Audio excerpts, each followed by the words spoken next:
muggy day. Sky's gloomy, air's all wet. Oh, man.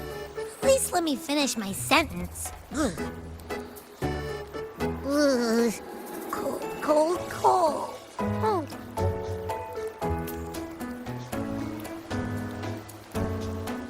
All right.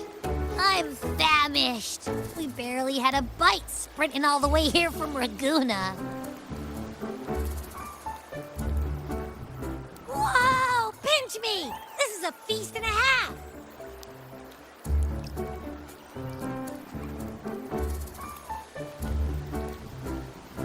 Hey, Rover. So, we did bring enough money, right? I mean, we kind of rushed out without grabbing anything. Oh, that. Don't worry, money's not an issue. Augusta made sure we're covered. All our food and lodging here in Septimon is built straight to the F4's palace. But I think the owner might have overdone it a little.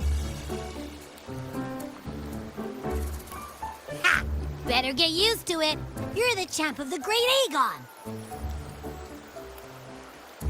And you know me. If food's on offer, I'll be a scoffer.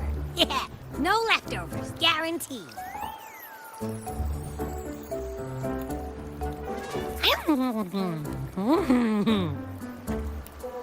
Free stay, free meal.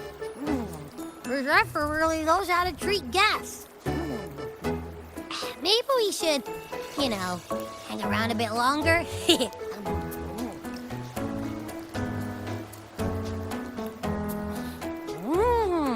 This smells amazing!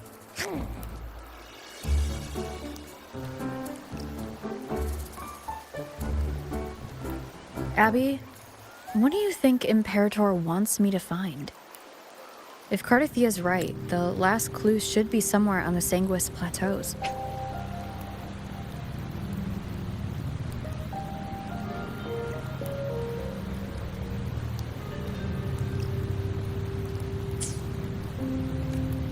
We're so close to the finish line.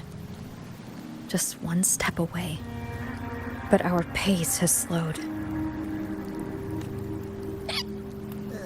Relax. We're already back in Septimon. What's the rush? I remember Lupa said there's this weird blight cloud hanging over the Sanguis Plateaus. And when the high tide, or whatever, rolls around... Wait, is the high tide coming up soon? The Afra's invite did say something about a big hunt. Huh, that reminds me. Aren't we supposed to meet her today?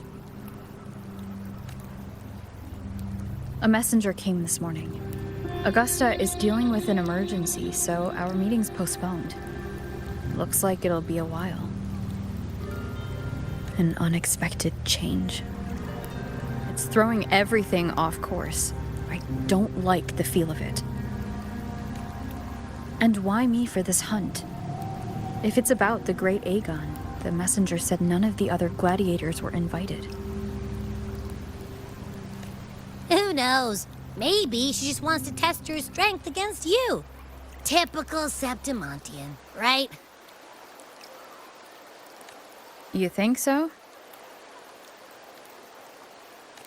I've only met her a few times, but I doubt she acts on such simple impulses. And as the F4, can she really thoughtlessly do whatever she wants?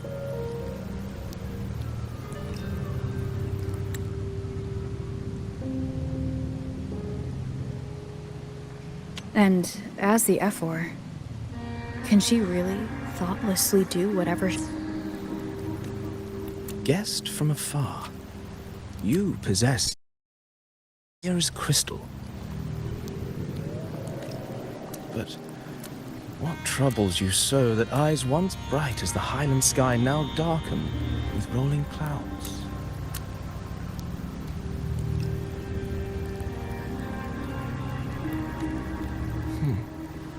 A warrior who walks the blade's edge does not falter over trifles.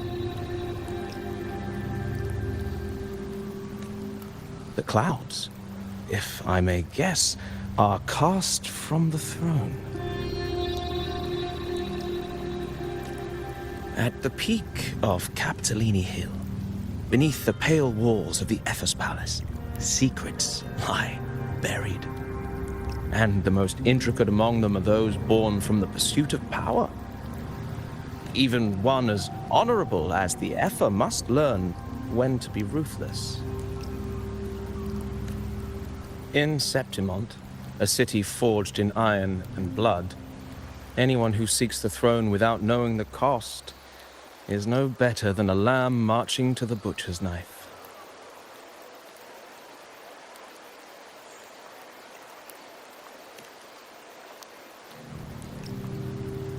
I am Nestor, a traveling poet.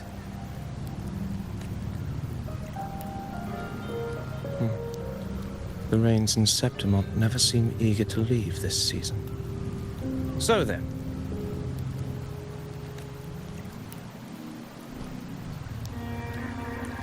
if you are curious about the Epher, then allow me to say that nothing would honor me more than to offer even a modest service to the champion of the great Aegon.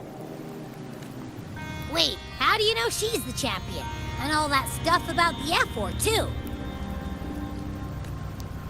Huh? Your eyes. Were we talking too loud?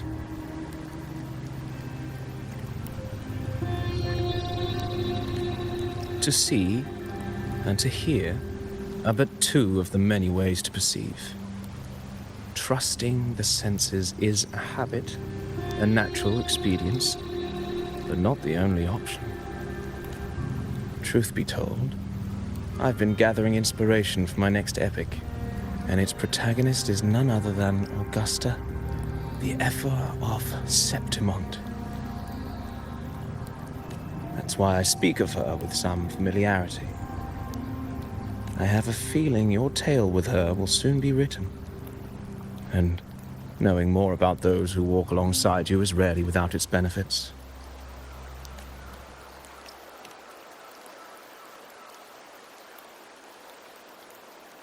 Augusta.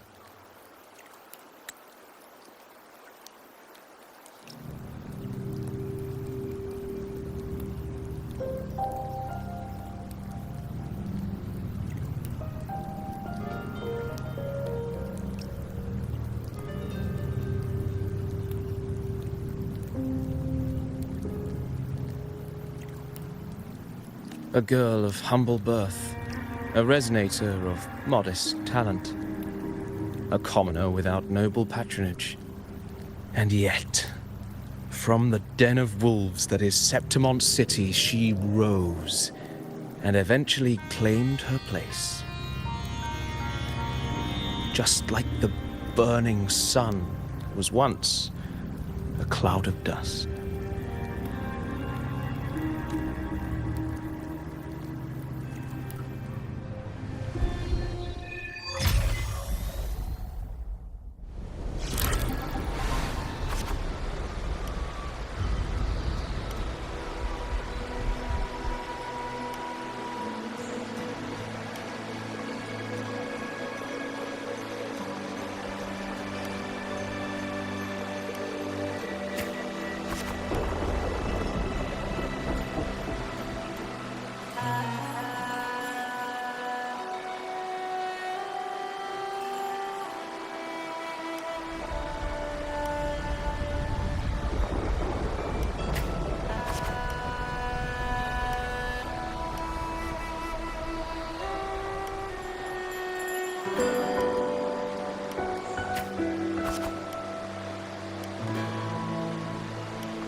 fail enough times, and you might eventually succeed.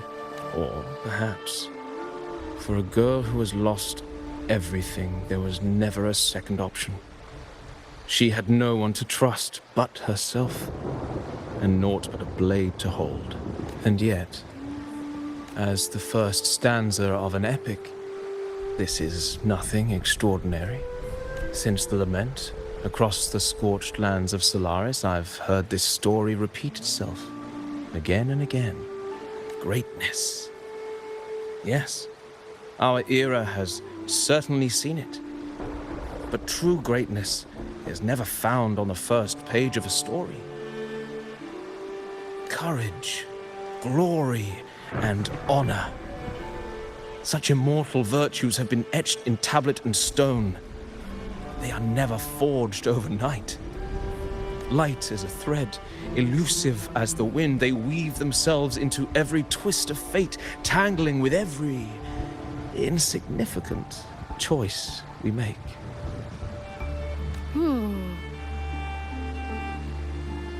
I don't know. It's just unbelievable. The Augusta he's talking about, and the F-word we saw in the arena. No way they're the same person. A girl far from home, arriving in the city upon Capitolini Hill in pursuit of... I doubt anyone at the time could have imagined her rising to where she is now. Do you mean Cato? Do you believe Cato handed her that final victory on purpose, and that his scathing words were a test of her resolve? Then Cato must have been an idealist to place his faith in a girl with nothing to her name. Now, why don't we keep this question in mind and see where the story leads us?